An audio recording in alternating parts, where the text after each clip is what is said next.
안녕하세요. 안녕하세요. 간단한 자기 근황과 소개 부탁드릴게요. 네, 안녕하세요. 백검입니다. 저는 요즘 제 주변 사람들이 기뻐하는 저의 근황이 있는데요. 제가 드디어 핸드폰을 바꿨습니다. 네, 핸드폰 바꾸고 박수 받기 쉽지 않잖아요. 네네. 박수를 진짜 받고 받아야 마땅한. 노트 3를 한 7년 반 정도 조금 안 되게 7년 좀 넘게 사용하다가 이제 드디어 노트 20으로 바꿨는데 기능이 좀 너무 많아서 내가 이걸 다 쓸 수 있는 건가? 약간 오히려 주변 사람들이 너무 축하한다. 너무 속 시원하다. 진작에 좀 바꾸지 그랬냐 이러면서 그것도 알람만 안 고장났으면 더 썼을 텐데. 저는 돌이고요. 드디어 여름방학이 시작이 되어서 전 대학원생인데 다음 주부터 또 다른 프로그램들을 좀 참여하기로 해가지고 잠깐 쉬고 다시 대학원 생활이 이어질 것 같습니다. 역시나 가만히 계시질 못하고. 그러네요. 요즘 새삼 느꼈어요. 지난 1학기 마치고 나서 써놓은 글이 있어서 봤는데 그때도 바쁘다를 써놨더라고요. 그래서 2학기 때는 어땠나 봤더니만 2학기 때는 더 바쁘다 이러고 보니까 가만히 계시질 못하고. 이번에 저희가 무슨 드라마를 할 거냐로 굉장히 오랫동안 의논했어요. 그 끝에 선택한 것이 TVN 드라마 이미 종영을 1년 전에 했던 사랑의 불시착으로 하기로 했습니다. 너무 이 드라마가 재밌어가지고 명작. 꼭 하고 싶었기 때문에 이 작품 선택해서 편안하게 이야기를 나눠보겠습니다. 232화 살기 싫을 뿐 죽고 싶은 건 아니라는 거. 그냥 난 위로가 필요했어. 제목으로 정해봤고요. 줄거리 소개 좀 부탁드릴게요. 사랑의 불시착은 대한민국의 재벌 상속녀인 윤세리가 패러글라이딩을 하다가 돌풍으로 인해 북한에 불시착하게 되면서 이야기가 시작되는데요. 윤세리를 발견한 특급 장교 리정혁, 북한의 리정혁 장교가 윤세리를 숨기고 지켜주면서 이제 다시 한국으로 돌아갈 수 있도록 하는데 역시나 서로 사랑에 빠지게 되죠. 이제 이들은 어떻게 될까요? 하면서 이제 이야기가 시작되는데 사실 스포를 안 하려고 이제 요쯤에서 끊어가지만 제 생각엔 저희 이제 녹음하다 보면 결국 다 나오죠. 네, 맞아요. 할 것 같지만 요 정도로 줄거리입니다. 나 또 그래서 한다는 줄 알았네. 이 작가분이 저는 필모그래피 화려하시더라고요. 그렇죠, 맞아요. 작가 박지은님, 저는 갓지은이라고 불러드리고 싶은데 여러 가지 작품들이 많은데 거의 대부분이 다 명작으로 인정을 받았어요. 내조의 여왕, 넝쿨째 들어온 당신, 별에서 온 그대, 프로듀사, 그리고 푸른 바다의 전설은 제가 개인적으로 보진 않았는데 제가 또 바르셀로나를 좋아하는데 그 장면 중에 일부분이 바르셀로나 그 카탈루냐 음악당이 좀 나오게 있어서 그래서 좀 기억에 남아있고요. 그 다음에 오늘 우리가 함께 나눌 사랑의 불시착, 소개를 조금만 더 이어가자면 일반적인 어떤 정형성에서 벗어난다는 느낌이 많이 드는데 예전부터 그 여성 캐릭터를 전면에 앞세워서 여성 인물들 중심으로 이렇게 펼쳐나가는 것들이 조금 더 매력적이었고요. 조연급 캐릭터 무명 배우 그래서 뭐 이희준, 진경, 오연서, 신혜선, 사랑의 불시착 4인방 그렇게도 살리기도 했고요. 이 작가님은 김남주 배우를 이제 페르소나로 두고 있는데 내조의 여왕이나 역전의 여왕, 넝쿨당은 처음부터 김남주 배우를 염두에 두고 쓴 작품이라고 하더라고요. 그 재능을 가지신 분이 저는 국민들을 위해서 이렇게 좋은 작품을 선물해줘야 된다고 생각해요. 더 열심히 더 만들어내라. 더 써달라. 네, 여기서 멈추시면 안 되고 다음에 또 그리고 인물 얘기를 안 할 수가 없죠. 그쵸, 캐릭터들이 너무 다 살아있어요. 스토리도 탄탄한데 네. 캐릭터들도 살아있어서 먼저 이 남자 주인공들을 네네. 제가 먼저 일단은 우리 리정혁 대위 간단하게 설명드리자면 그냥 현빈. 현빈을 위한 현빈에 의한 그냥 현빈이다. 현빈이 했다. 뭐 더 얘기할 게 뭐가 있겠습니다만 현빈의 작품 중에 베스트인 것 같아요. 네, 저는 맞아요. 영화 뭐고 다 통틀어가지고 맞아요. 공조 뭐 다 통틀어서 완전 이 리정혁 대위는 이제 대단한 게 북한 총정치국장의 아들 집안 자체가 이제 빵빵하죠. 거의 왕자님 수준. 그리고 캐릭터 되게 매력적인 게 불의와는 타협하지 않는 그런 원칙 딱 지켜내는. 또 여기에 놓치면 안 될 게 재능 있는 피아니스트.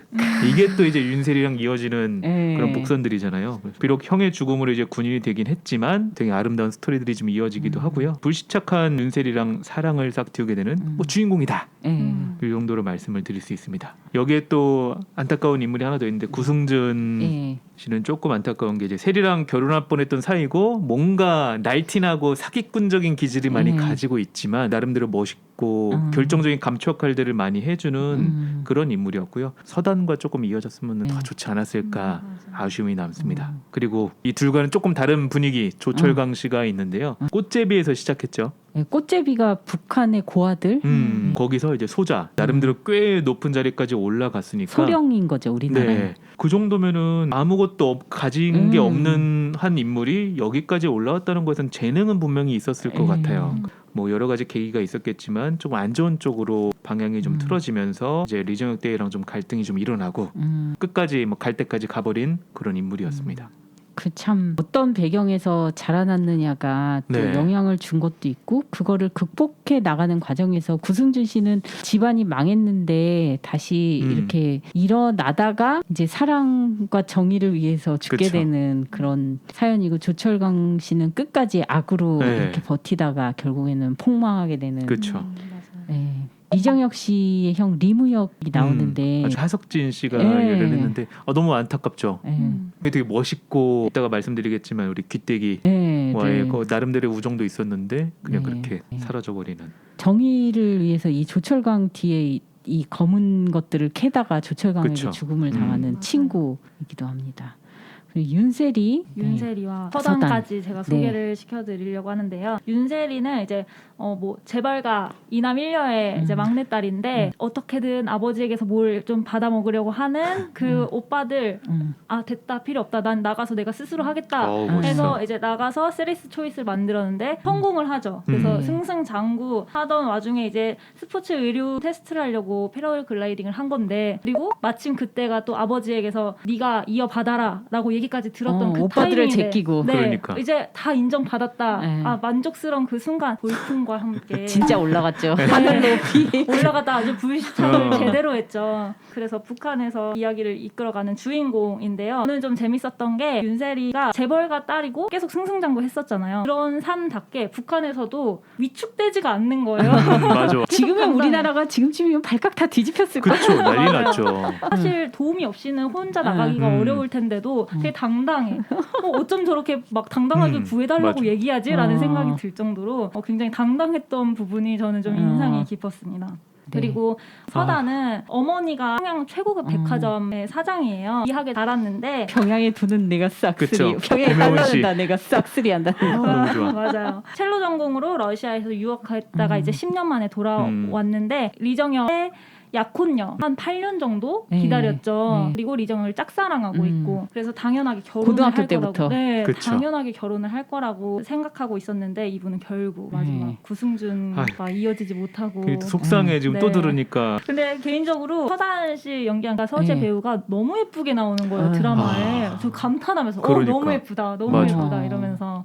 네, 그다음에 우리 또 4인방 있죠. 네, 4인방 표치수 또 제가 거기에 박광범 귀때기까지 얹어서 기대까지. 네. 저는 개인적으로 이 표치수 아. 거의 이 감초 캐릭터로 그 뒤에 뭐 빈센조에서도 나오기도 했었고 네. 항상 이분을 보면 뭔가 이제 기대하게 되는. 어. 근데 이제 표치수라는 인물 자체는 되게 급하고 네. 거칠고 딱 봤을 때 되게 비호감에 가깝잖아요. 해리랑 앙숙처럼 지내는데 뒤에서는 또 우정은 또 그 엄청 사람의 있어. 케미도 또. 그다음에 이 박광범은 비주얼이죠. 어, 그냥 누가 봐도 모델. 이거 또 의리가 있어. 리정혁 대위랑 또 제일 네. 서로 잘 맞는 이런 역할을 하고 있었고 김주먹 씨는 이제 최지우의 광팬. 그리고 한류 드라마를 좋아하다 보니까 한국의 유행이랑 문화를 알고 있고. 빠삭하게 알고 있고 딱 그게 흐름에서 설명하면은 지루해질 것 같은 이야기들을 이 친구가 이제 자연스럽게 내레이션을 이렇게 쭉 그 네. 장면을 풀어나가니까 너무 좋더라고요. 거의 어. 설명을 대놓고 하면 지루하잖아요. 패치스랑 같이 티키타카 하면서 설명하는 그런 배치 자체가 너무 좋았어요. 맞아요. 네. 그리고 우리 은동이 은동이. 막내 네. 순진하고 착하고 한국에서 게임하다가 리정혁 대위랑 이제 또 피타는 노력. 네 그렇죠. 마지막으로 우리 만복 씨 네, 도청 네. 일을 하고 있는. 도감청실에서 이제 군인으로 리정혁 대위 집을 이제 감청하라 요청하고 있어라라고 했었고 어쩔 수 없이 가족들 때문에 그런 일까지 그냥 하는 걸로 나오면서 개인적으로 이 김영민 배우를 되게 좋아하는데요. 영화 중에 그 찬실이는 복도 많지라는 영화에서 겨울에 흰 메리아스만 입고 나와요. 그래서 장구경 닮았다고 해서 캐릭터 이름이 장구경이에요. 그래서 그 이미지가 저한테 너무 정겨워서 항상 관심 있게 보고 있었습니다. 네, 그리고 우리 그 북벤저스 네. 아주머니들 네 분 있으시죠. 나월숙, 마영애, 현명순, 양옥금님. 네. 나월수 이분은 인민반장으로 남편의 진급을 위해서 마영의 옆에서 네. 보좌를 하는 선우 엄마 네. 은팔에. 네. 이분 눈에 안 들면은 마영애한테 눈에 들 수 없기 때문에 사람들이 이분 눈치도 또 많이 보죠. 그쵸. 또 큰 목소리로 다 간섭하고 막 하는 그런 캐릭터로 아주 재밌게 나오고요. 마영애는 그 대자의 아내, 거의 실세죠. 왜냐면 이 부대의 모든 거를 좌지우지하는 게 대자인데 그 대자를 좌지우지하는 건 이 마영애니까. 그쵸. 들었다 놨다. 네, 이제 이분이 또 한 번 마음을 주기 시작하면 다 챙겨주고 어. 그리고 한명수는 그 아까 설명해주셨던 귀때기 전만복의 와이프 되게 조용조용하지만 진실되다고 해야 되나? 눈치가 좀 없지만 줏대가 네, 있으신. 맞아요. 진솔하고 좀 따뜻한 네. 그런 느낌으로 연기를 많이 해주셨고요. 양옥금 소자의 아내인데 전직 아나운서고 현재 미용사로 나와 있더라고요. 그래서 그런지 이제 과하게 막 큰 옷도 입고. 목소리에 화려하고 네, 이렇게 많이 나오는 분입니다.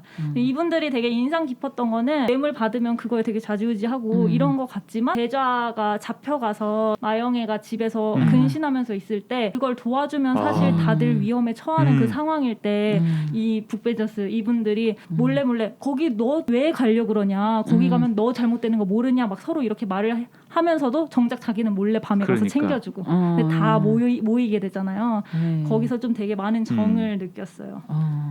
그리고 또 충성의 상징 저기 홍창식 박수찬 네, 있으시잖아요. 맞아요. 윤세리가 없어졌을 때 가족들은 네. 죽이려고 하는 사람도 있었고 다 찾지 못하는데 진짜 끝까지 그쵸. 윤세리를 찾아 헤맸던 두 사람. 멋있어. 네, 바로 홍창식과 박수찬인데요. 홍창식은 세리 회사의 홍보팀장이에요. 세리의 옆에서 이제 계속 항상 일을 도맡아 하신 분인데 엄청 시달렸죠. 윤세리한테 일하는 동안. 그래서 윤세리를 싫어하는 줄 알았는데 그만 들으면 소름이 끼치는 거예요. 근데 내 그걸 몸이 반응해. 내 몸이 반응해. 소름이 끼쳐 이러면서 그걸 활용해서 이제 윤세리를 끝까지 찾아 나서는 그런 설정 자체가 너무 재밌는 거야. 맞아. 한식의 친구인 박수찬은 세리가 100억짜리 보험을 들게 네. 되면서 엄청 위치가 높아졌는데 세리가 갑자기 실종되니까 회사에서 입지가 그쵸. 네, 굉장히 난감해지면서 필사적으로 세리를 찾는데 그게 단순히 회사 때문에 보험 때문에 찾는 걸 이제 넘어서서 더 진심으로 이 사람을 네. 찾게 되는 거죠. 살아 있을 것이다. 네, 그래서 세리가 무사히 돌아오길 누구보다도 바라는 그 역할을 그리고 결국 세리가 돌아왔을 때 엄청난 보상을 또 받게 되죠. 전 확실히 갚아주는 편입니다. 네, 그것도 너무 멋있어요. 맞아요. 네. 확실하게 챙겨주고. 그렇습니다. 그리고 이 윤씨네 가족들 윤세준, 윤세영 아유. 정말 그래서 일단 오빠들을 먼저 설명을 해드리면은 첫째 오빠는 윤세준인데요. 약간 주먹이 먼저 나가는 스타일. 논리보단 주먹이다. 약간 이런 느낌인데 노조위원장을 때릴 정도로 욱하는 성질이 있는 그런 오빠인데 그래도 장남이니까 내가 이걸 이어받아야지 하면서 이제 열심히 호시탐탐 경영권을 뭔가 넘보고 있는데 그 옆에서 이제 도혜지 이분은 이제 세준의 아내인데 이분도 너무 캐릭터가 재밌게 나와요. 오빠 이러면서 그러지 않겠어 짧은 소리. 이러면서 인상 깊었던 장면 대사. 저는 제가 먼저 말씀드리면 저는 그 부분 이게 전 그 북벤저스가 항상 나오는 장면들이 너무 좋았거든요. 그 중에서 이제 가장 갈등이 있었던 부분 그 대좌 연락을 하거나 인연이 닿았으면 너네까지도 다 큰일 날 수 있어라고 함에도 불구하고 밤에 한 명 두 명 각자가 좀 챙겨주려고 모이는 그 공간이 그런 어울림이 너무 좋았어요. 왜냐면 거기 갔다가 걸리면 그 사람의 가족도 같이 맞아요. 얽히다 보면 진짜로 다 사라질 수도 있는데 그럼에도 불구하고 찾아간다는 거. 그 관계가 되게 진심이었던 거잖아요. 단지 어떤 권력의 그런 게 아니라 진짜 진심으로 이 사람들 서로를 좋아하고 있고 위하고 있었구나. 맞아요. 그 장면이 되게 좋았어요. 네, 그 어린 시절의 향수도 불러일으키고 이제 그렇죠. 가서 끼어서 밥 먹고. 네. 요즘은 없잖아요. 누가 어머니 없다고 어머님 좀 늦게 오시니까 옆집 가서 밥 먹고 기다리고 있어가 될까? 그럼 밖에서 만나지 주로 맞아. 남의- 집으로 네. 초대하진 않잖아요. 그런 것 같아요. 그 목숨을 건 이웃사랑.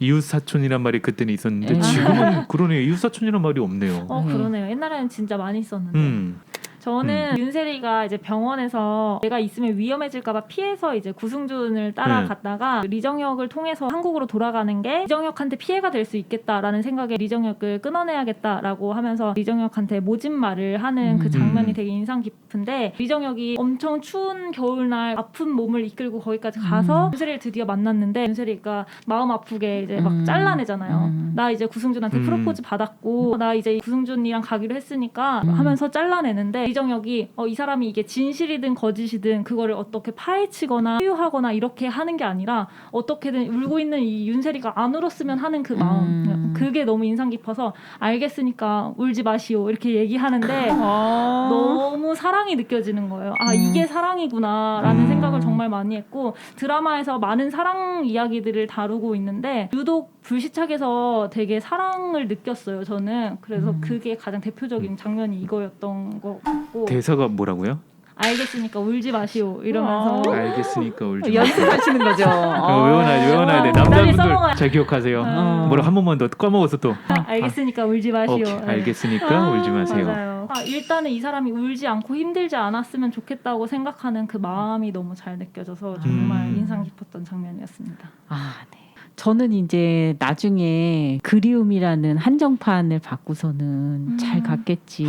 살아있구나. 맞아요. 그러면서 더 말을 잊지 못하고 그리워하는 거. 그리고 이제 이 고명은 씨인가? 이분이 그래도 유럽 가서 이걸 발견했다고 이 사람을 굳이 챙겨오잖아요. 어떻게 보면 자기 그것도 딸의 약혼을 망친 우리 사람인데 여자. 사실. 예.